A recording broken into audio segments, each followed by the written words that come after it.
Ladies and gentlemen of the media, welcome to the Orlando Pirates versus Kaizer Chiefs post-match press conference. We are joined by the away team coach, Coach Stuart Baxter. Welcome, sir. Thank you. Coach, if you may just please give us a brief summary of the match from your perspective. Yeah, good afternoon, everybody.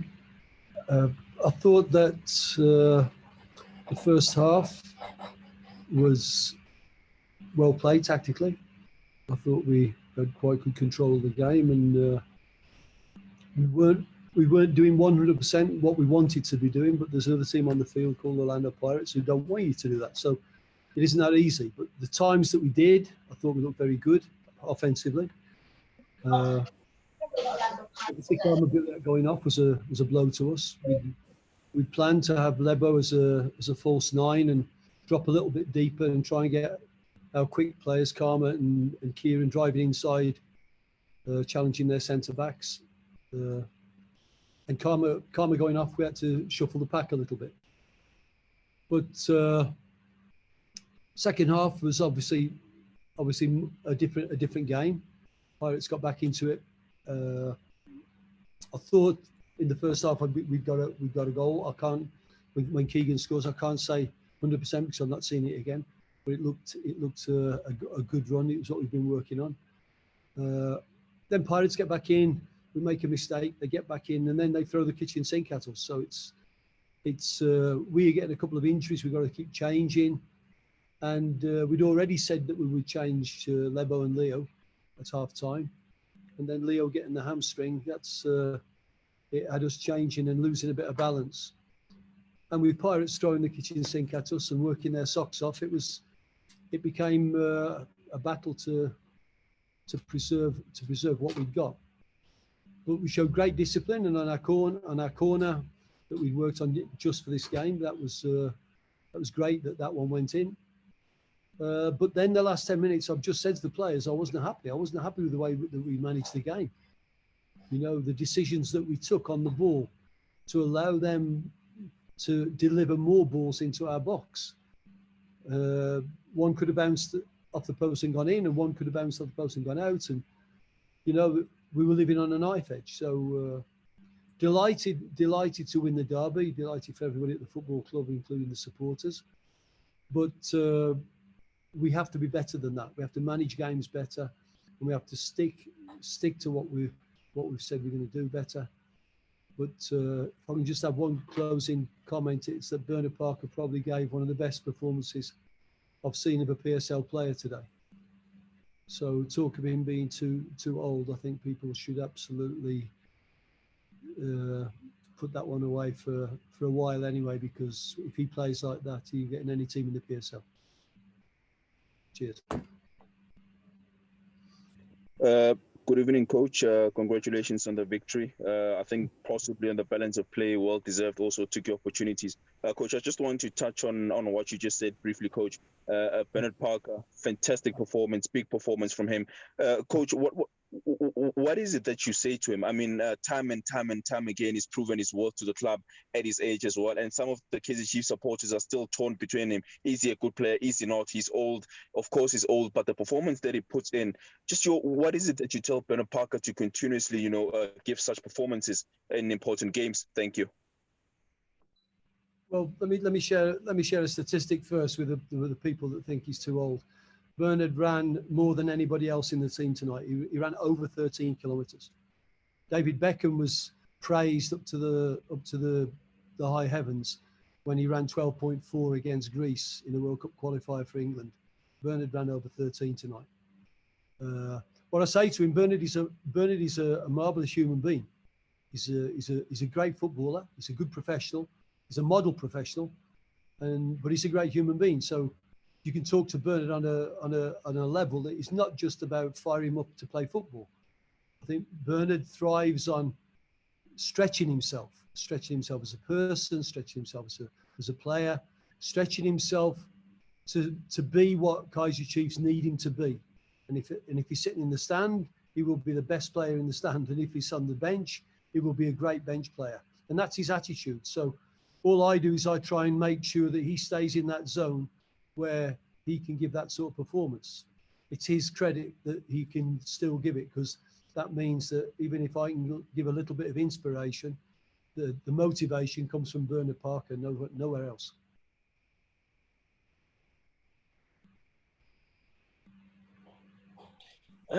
Congratulations on the win, Coach Stuart. I just wanna find out if you have checked with the medical team on Kamabili. We saw him coming off in the first half, and then Leonardo Castro also went off just after less than 15 minutes in the pitch.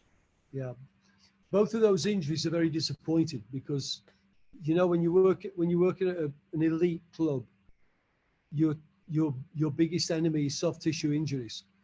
And the reason they're the biggest enemies because they are more or less being put out of business now because of our training methods, etc., etc. But we have two players in one game that both get hamstring strains, which means that there's something not right with our loading. So both of them have got hamstring injuries. That varies in time that they're out, but I'm guessing that they won't be training for a week at least. Leo's was a bit worse because it pinged. Karma's was getting worse and stretched, but I think we got him off in time. Evening, Coach, and congratulations. You seem to know Orlando Pirates' number. Can you please indulge us into the way you set up your team today? It looked like a 3-5-2 or a 5-3-2. Can you please just indulge us into how you set up your team for the derby today? Thank you. We played 4-3-3. We played 4-3-3 with Lebza as a false nine, because we wanted to bring him short and get Keegan and Karma challenging their two centre-backs with their pace. We wanted him to be a false nine, and as he drops down as the false nine, Jabula would drop in between our centre-backs to give a bit of a three-man, three centre-back build-up, but with a 4-3-3 further up the field. So that's how we set it up. But unfortunately, after Karma came off, that was changed. You know, Bernard went from the midfield role because we wanted Bernard also arriving a little bit more late on, with Pato staying a little bit more, and that balance was out the window because obviously Bernard had to go forward, and then we brought Kieran on.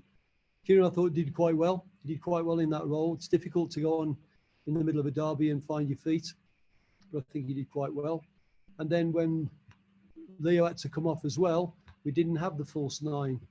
We played with Bernard through the middle again as more of a traditional nine. So those were the shifting in betweens, and then we went to a straight flat out 3-4-3. Trying to leave our three up for transitions to wrap the game up, but at the same time having three centre-backs to try and deal with the bombardment that we were getting from the Pirates' back line. Yes, thank you so much, Coach. This is Nati from NGFM in Polokwane. Congratulations on a victory.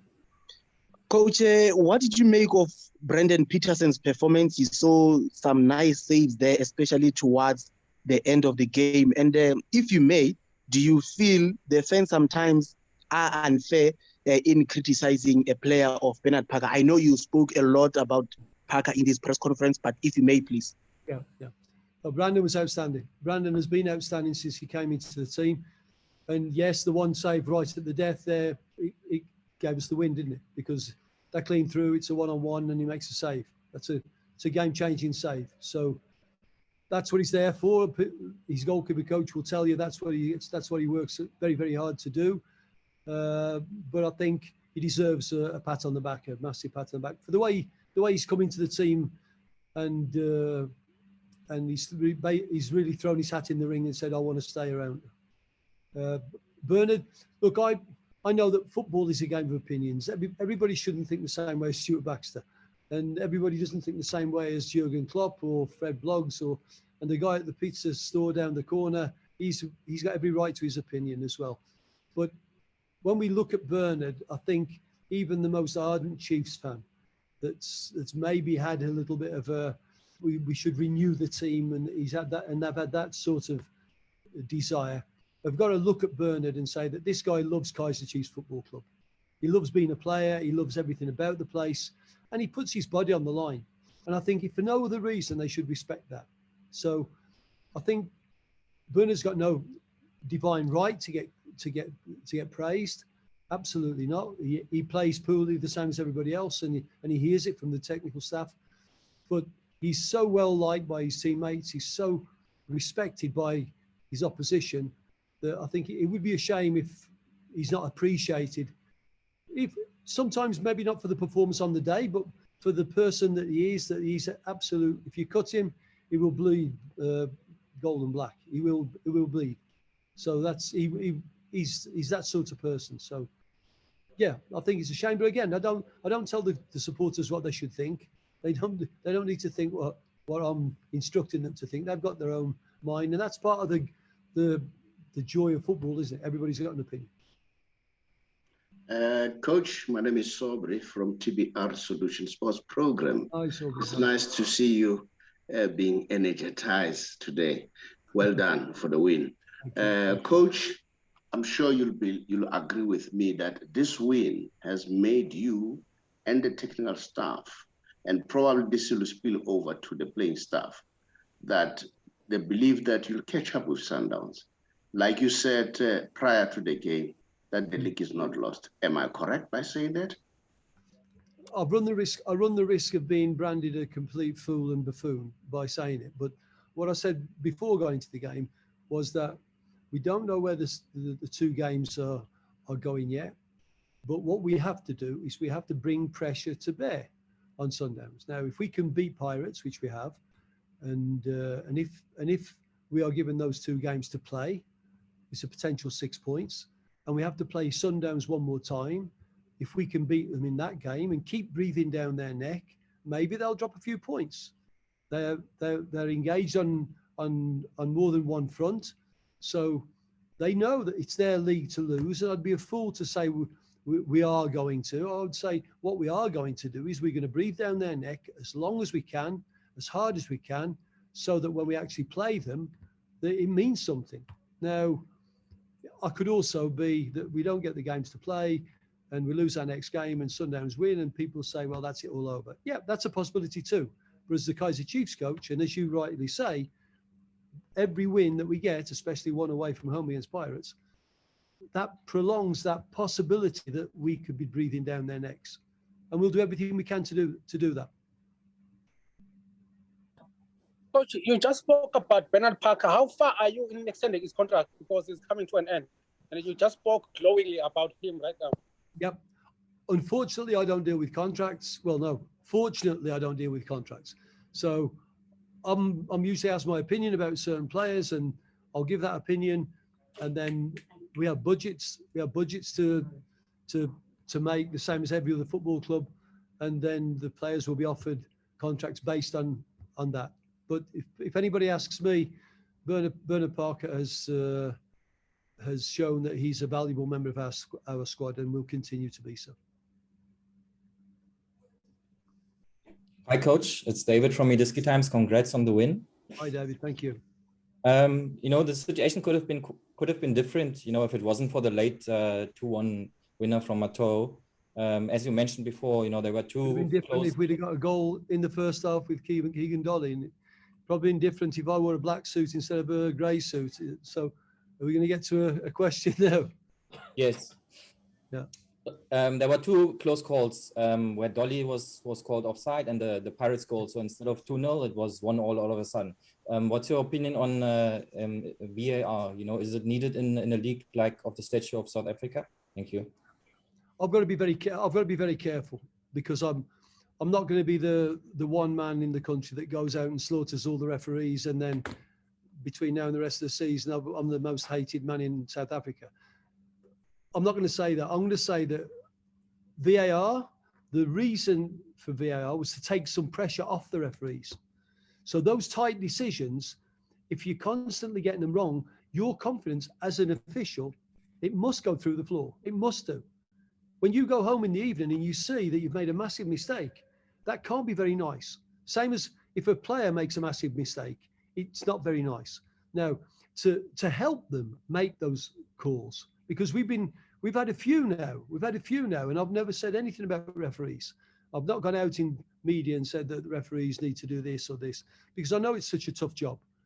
But when it's happening and VAR is maybe available, then that will help them and take the pressure off them, so they know if there's a big call, it won't be wrong.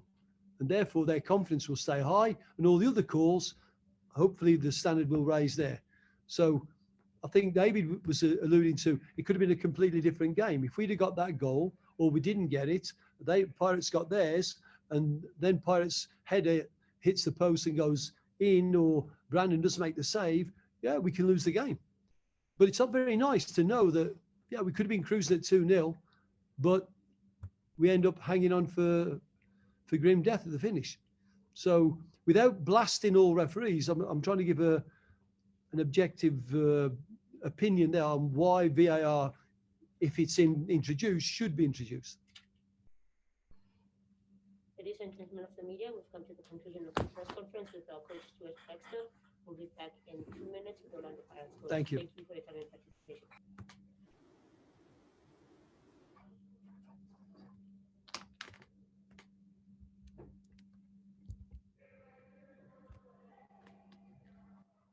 Just keep it. Ladies and gentlemen of the media, we are back with the Orlando Pirates coach Mandla Ncikazi. Coach, just the opening question, disappointing result, losing to Kaizer Chiefs at home. Highly disappointing, and the most disappointing part is that Chiefs scored the 2 goals, but we should have scored more. I don't think they even created so many chances. Not the best game from us, but again, not because the opponents were better than us. Just scored 2 goals, but for the amount of chances that we created, first half, 1-on-1 with the goalkeeper, we couldn't. Pepper near post, we couldn't. It's a good save from the keeper at the end. So the amount of chances, if we were to compare, we created the better chances, but we did not take, which is why we lost the match. It's not the opponents outscoring us, but it's us not taking our chances that we had. Highly disappointing.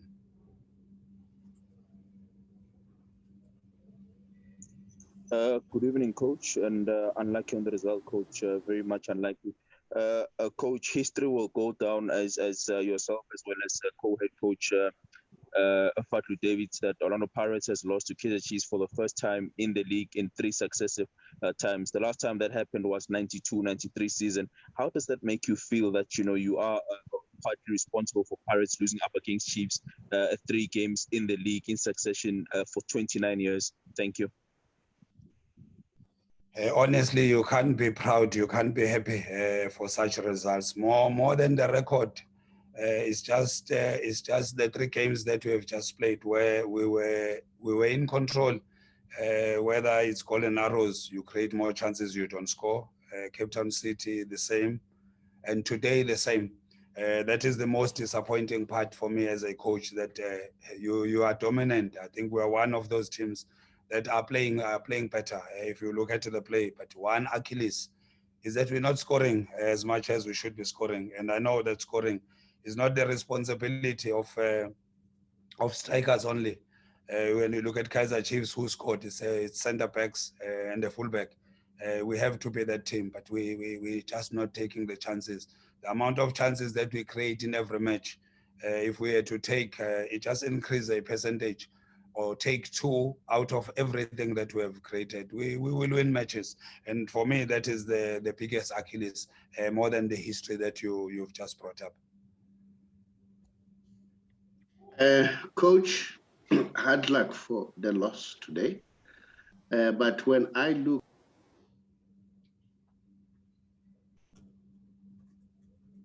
Okay, thank you, Sis Tandy. Coach, Spiro here from Frontrunner. Can you please walk us through your tactical approach today? And we saw at halftime you subbed off Motswari, I believe, for Mabaso. Can you please just walk us through your how you lined up your team today? Thank you. We play from the back. We build the attack from the back. We can over-breach and go to the wing backs if the opponents are pressing us high. We can go on top to Pepra and develop play from there. That's our approach in the build attack, in attack. But what Kaizer Chiefs did, they couldn't allow our three to build from the back. If we do bypass the first three, we couldn't progress the ball from our 2-6s. Makaringa, unfortunate that he got injured yesterday. He was going to play a role today. We couldn't have him. We couldn't have Mosele. With respect to the other players that we played, so one, we couldn't progress the game through the center, and we didn't go wide enough. Maybe to try find Shandu and find Hoto on the other side, because Chiefs were sitting on the block, but they were playing on the high line. We could have had the space in any moment when we have done that successfully. So first half, I think Dlamini had a keeper to beat. He couldn't. Pepra went near post. We couldn't. We still created the chances. The substitution was based on one. We couldn't progress the ball into the next phase, develop the attack the way we wanted. And maybe we say we went for the change of personnel at the center, maybe more. We were chasing the game from behind. Now we have to take some risks, and by going more offensive, maybe offensive personnel, which is what we did. Still, we created the chances. Good save from the keeper at the end. It just didn't land. One hits the bar. So it's just the story that happened. But I don't think tactically we failed, because if you play and create chances the way we created, it's still good. It's still good. Take the chances, you will win the match. Then it's a masterclass. Thank you, Coach. As I said, I don't think all is lost. Pirates is doing well. If you look at the log, you guys are not bad.